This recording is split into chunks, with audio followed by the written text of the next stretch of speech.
नमस्कार दोस्तों। दोस्तों, दुनिया में दो तरह के लोग होते हैं। एक वो जो अपना भविष्य देखते हैं और दूसरे पाकिस्तान के नेता जो सिर्फ यह देखते हैं कि आज कौन सा छेद रफू करवाना है। ये क्या बात करते हैं यार। पाकिस्तान में इस वक्त ऐसा महंगाई का नंगा नाच चल रहा है कि पेट्रोल तो छोड़िए, वहां भैंस के गोबर पर भी टैक्स लगाने की नौबत आ गई है। शहबाज शरीफ टीवी पर आकर ऐसे रोते हैं जैसे कोई आशिक ब्रेकअप के बाद मोहल्ले के नुक्कड़ पर बैठकर दुहाइयां देता है। लेकिन असली सिरदर्द शहबाज के आंसू नहीं, बल्कि चचा ट्रंप की एक सोशल मीडिया पोस्ट है जिसमें ट्रंप कह रहे हैं कि ईरान सुधर जाओ वरना 48 आवर्स में तुम्हें पत्थर युग में पहुंचा दिया जाएगा। अब आप सोच रहे होंगे कि लड़ तो अमेरिका और ईरान रहे हैं, तो फिर पाकिस्तान की क्यों गिली हो रखी है? भाई साहब, जब दो बड़े सांड लड़ते हैं तो सबसे पहले उनके नीचे की घास कुचली जाती है, और पाकिस्तान फिलहाल वही फिसलन वाली घास है। चलिए अब बात करते हैं पाकिस्तान की सबसे बड़ी हॉबी की, कर्जा लेना और उसे चुकाने के लिए फिर से कर्जा लेना। इस वक्त पाकिस्तान के लिए सबसे बड़ा विलेन कोई और नहीं, बल्कि उसका अपना यार यूएई बना हुआ है। पाकिस्तान को 3.5 बिलियन वापस करने हैं, और पाकिस्तान जानता है कि इस कर्जे में पुराना कर्जा भी शामिल है, जो कर्जा 1996 और 97 में लिया गया था। मतलब जो पाकिस्तान के लोग दिल दिल में पाकिस्तान गा रहे थे, तब का कर्जा ये आज तक चुका रहे हैं। 30 साल पुराना उधार, इतना तो हमारे यहाँ पर बिजली का बिल पेंडिंग नहीं रहता जितना इनके देश में कर्जा पेंडिंग है। ये तो वही बात हो गई कि दादाजी ने होटल में समोसे खाए थे और पोता आज भी बर्तन धोकर पैसे चुका रहा है। क्यों? क्या हुई? अब पाकिस्तान ये कर्जा क्यों चुका रहा है, इसके पीछे एक मास्टर स्ट्रोक है जो अक्सर फ्लॉप होता रहता है। पुराना कर्जा चुकाओ और नया कर्जा पाओ। यूएई से नया बेल आउट पैकेज चाहिए तो पुराना तो चुकाना ही पड़ेगा। ये बिल्कुल वैसा ही है जैसे कि आपने किसी दोस्त से 500 रुपए उधार लिए थे, अब आप वह 500 रुपए लौटाते हो और उससे फिर से 5,000 रुपए उधार मांग लेते हो। क्या बात कर रहे हैं?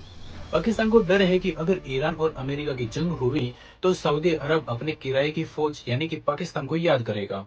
पाकिस्तान चाहता है कि वो खुद इतना गरीब और फंसा हुआ दिखे कि कोई उसे लड़ने के लिए बुलाए ही ना। अब आते हैं इंटरनेशनल बेइज्जती पर। पाकिस्तान ने सोचा कि चलो ईरान और अमेरिका के बीच बिचौलिया का काम करते हैं, मतलब कि समझौता करवाते हैं, क्या पता इससे ही थोड़ी बहुत इज्जत मिल जाए।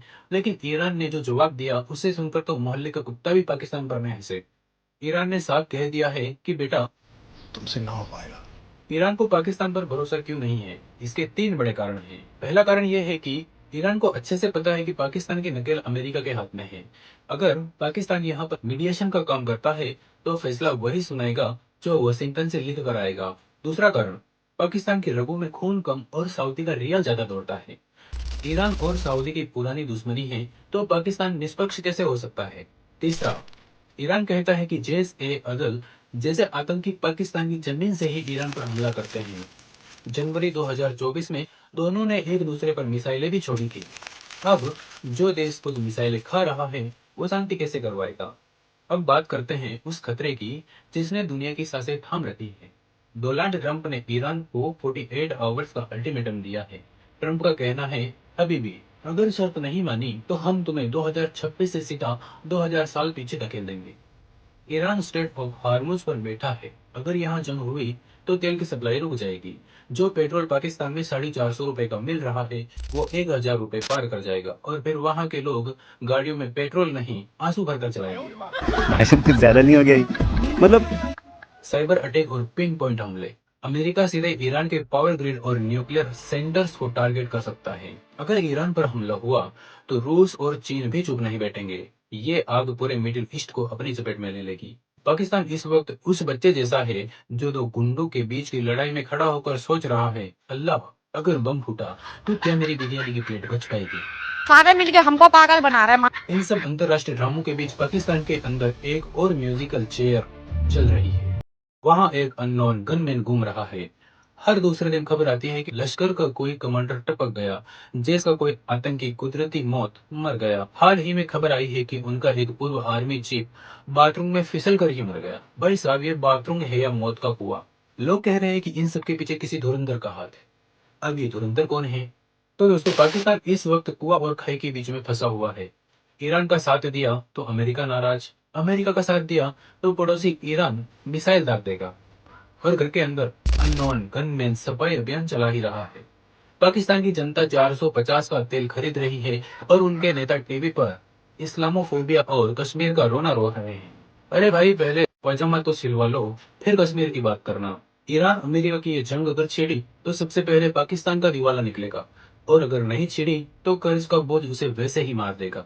आपको क्या लगता है, क्या ट्रंप वाकई ईरान पर हमला करेंगे? और ये अननोन गनमैन अगला शिकार किसे बनाएंगे? कमेंट में अपनी राय जरूर दें। और हाँ, अगर वीडियो आपको पसंद आया है तो वीडियो को लाइक शेयर करना ना भूलें। चैनल पर नए हैं तो सब्सक्राइब जरूर करें। मिलते हैं अगले वीडियो में। जय हिंद।